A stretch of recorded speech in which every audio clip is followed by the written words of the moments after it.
So previously we looked at the top 10 large U.S. metro areas that were losing population between 2020 and 2022. This was based off the 2020 official census compared with the 2022 census estimates. The cutoff for the large metros video was 1 million as of the 2020 census, which made Fresno, California the cutoff. On this video, we'll be taking a look at the top 10 mid-sized U.S. metros losing population. By mid-size, I'm using 250,000 for the lower limit and 1 million for the upper limit. This makes Worcester, Massachusetts the cutoff at the upper end, and Yakima, Washington the cutoff at the lower limit. A link to the data will be provided in the description, as well as a link to Wikipedia explaining what a metropolitan area is for those who aren't aware of the differences between metros and city limits. We'll start the video with a dishonorable mention, and for this list, that is Oxnard, Thousand Oaks, California. In 2020, Oxnard had a population of 843,843. It lost 11,238 to end up at 832,605 in 2022, a percentage loss of 1.33. All right, now on to the official list. Number 10 on the list is also in California, and that is Salinas, California metro area. In 2020, Salinas had a population of 439,035 and took a hit of 6,177 to land it at 432,858 as of 2022. A loss of 1.41%. The Salinas metro area is comprised of Monterey County, California, and sits on the Pacific coast, home to some of the most scenic areas in the state, such as Big Sur, Carmel by the Sea, and the Pacific Coast Highway. Why is Salinas losing population? Well, beauty costs. The cost of living in Monterey County is already high and continues to rise. As it continues to increase, those pressed the hardest are heading to cheaper areas. All those beautiful views, the perfect weather and such cost a high premium here in Monterey County. California and Monterey County aren't getting any cheaper, so the question here is how many non-wealthy residents does the area still have left to lose? Many California politicians believe the worst is over as far as population loss, but only time will tell. Number 9 is a town down south in Georgia known as Columbus. In 2020, the Columbus area had a population of 328,883 and lost 4,773 by 2022 to end up at 324,110, a percentage loss of 1.45. Columbus, Georgia is a military town dominated by Fort Moore, formerly Fort Benning. Some reasons people leave Columbus: high crime, the military presence, and a lack of higher paying jobs, which instead can be found not far away by moving to the Atlanta area instead. In fact, Atlanta is probably the biggest reason a place like Columbus is declining, as it is not far away and offers more and better of pretty much everything. Interesting fact about the Columbus metro area is that Russell County, Alabama is in the central time zone, while the Georgia counties of the metro are on Eastern time, making it the only metro area in the United States that is split between two time zones. Columbus is an interesting case. Georgia is currently high in desirability for relocation, but as of right now, the officials in the Columbus area haven't seemed to be able to capitalize on this trend. We'll see if they can figure it out by 2030. Number 8 on the list is Peoria, Illinois. In 2020, Peoria had 402,391 people and lost 5,925 to land at 396,466 in 2022, a loss of 1.47%. The city of Peoria itself has been in decline since the 1970s, but the metro area as a whole typically showed growth other than the 1990 census and until now.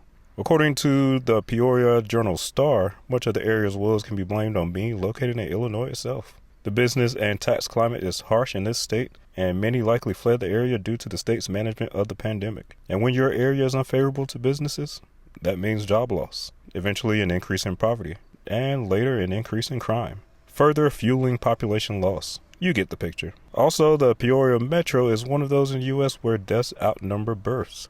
So without the economic prospects to attract people from other metros, Peoria won't be turning things around anytime soon. At number 7, we have Jackson, Mississippi. The Jackson metro area had 591,978 people in 2020, and 8,781 people fled the area to leave it at 583,197 in 2022, a loss of 1.48%. This one should be of no surprise to many people. Jackson, Mississippi is burdened by a multitude of issues. Where to begin? Maybe it's the poorly run state and local government. Maybe it's the backwards racial tensions back and forth that still seem to be trapped in the 1960s. Maybe it's the horrible infrastructure, lack of jobs, high crime, making national headlines for not being able to get clean water to its citizens in the wealthiest nation on earth, or giving federal money earmarked for its poor citizens to richer people. Jackson, Mississippi has little to no redeeming qualities, a national embarrassment. In fact, when I traveled through here in late 2021, Jackson, Mississippi was one of the few places that legitimately felt like your safety might be at risk while driving around. The roadways in the region were full of potholes, cracks, and such. Where is the state government even spending money in this area? Aside from the government areas around the capital, the city itself was pretty worn down. And up to this point, the wealthier suburban areas were able to post growth as the core city declined, lacking the revenue to maintain its infrastructure. But as of now, even the suburbs can't stop the bleeding. Jackson, Mississippi, avoid at all costs, and it seems the residents are agreeing as the metro as a whole is now on the same path with the core city. Many white residents and middle-class black residents have fled the area, leaving only the poorest and most poverty-stricken to inhabit what remains of the city. I doubt anything will be turning around here in the Jackson area. Despite most of the South booming, Jackson is pretty much never on anyone's radar for relocation. Even primetime Deion Sanders had to get out of the area.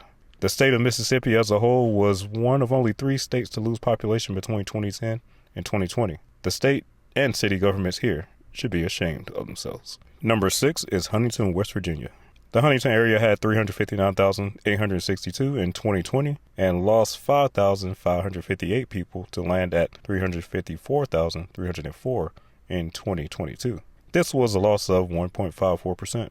Huntington sits on the Ohio River and forms the core of a tri-county metro with counties in Ohio, Kentucky, and West Virginia. Huntington has been in constant decline since the mid-20th century. The ills of the metro area can be tied to the state of West Virginia as a whole. A failure to create a diversified economy in the 20th century led to a major collapse in jobs and opportunity when big coal began to decline.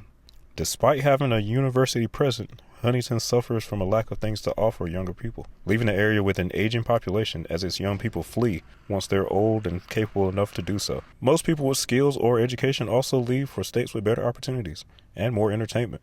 This creates a brain drain phenomenon that is quite prevalent across much of rural America.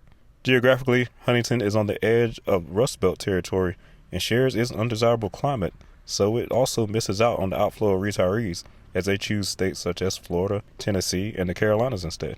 At the core, it still comes down to jobs and opportunity. Until West Virginia government officials can find out a way to make the state more business-friendly and in turn attract major employers, it will continue to bleed its young population, and the Huntington metro area's decline will continue. Number 5 on the list is Ann Arbor, Michigan. Ann Arbor clocked in at 372,258 in 2020 and lost 5,882 people to end up at 366,376 in 2022, a loss of 1.58%. Ann Arbor is an interesting story in terms of population. Unlike many other places in this part of the country, it did not peak in the 1950s. On the contrary, it actually had a major population boom that coincided with the initial decline of Detroit, until it then had a dramatic slowdown beginning in the 1980s. Since then, growth has been slow until here in 2022, where the metro has posted a significant loss. The state of Michigan as a whole is in an alarming state where it is losing population, even so far as losing political power in the form of a seat in the U.S. Congress at the House of Representatives. Many are leaving for jobs and opportunities. Others cite the weather as they seek to retire in warmer climates to the south. Being the scene of a major university, things could turn around for the Ann Arbor area by 2030, but we'll have to see. At number 4 on the list, we have the Trenton, Princeton, New Jersey metro area. Trenton had 387,340 people in 2020 and lost 6,652 people to land at 380,688 in 2022, a loss of 1.72%. The Trenton metro area is a single county metro that consists only of Mercer County, which contains both Trenton and Princeton. Trenton as a city itself peaked in the 1950s and has been in decline ever since. The defining moment of the city came during the peak of racial tensions in the U.S. back in 1968, after the assassination of Martin Luther King and the following riots that shook the city. Since this time, there has been a steady loss of middle-class residents from the city proper, and in almost perfect correlation with this loss, the crime and blight has increased. However, even with all of this, the metro as a whole was experiencing slow, steady growth, until now that is. The Trenton metro area's decline today is in line with the outflow of people from New Jersey as a whole, which is also estimated to have seen a small decline between 2020 and 2022. This could be related to the exodus of residents from higher tax, higher cost of living areas during the pandemic. Now, the city of Trenton itself is likely to continue to decline well into the 2030s, but it is possible that this metro as a whole can reverse the trend by 2030. In the number 3 spot, we head down to Louisiana to the Shreveport-Bossier City metro area.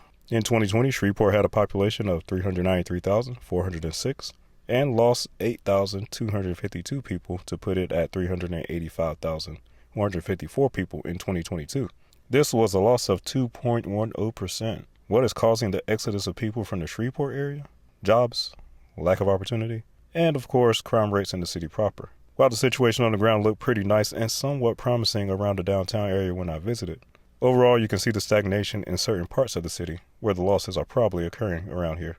Like many other declining small southern metros, you can indeed find some wealthy areas in both Shreveport proper as well as Bossier City, but for the average or middle class American, these places don't have much to offer. But hey, they do have a few grand casinos nearby to extract money from nearby residents and visitors. On a positive note, Amazon is building a large fulfillment center in the area that is expected to create 1,000 decent paying jobs in 2024. Perhaps that can help spark some growth in the area. At number 2, we head back to California to the Santa Cruz metro area.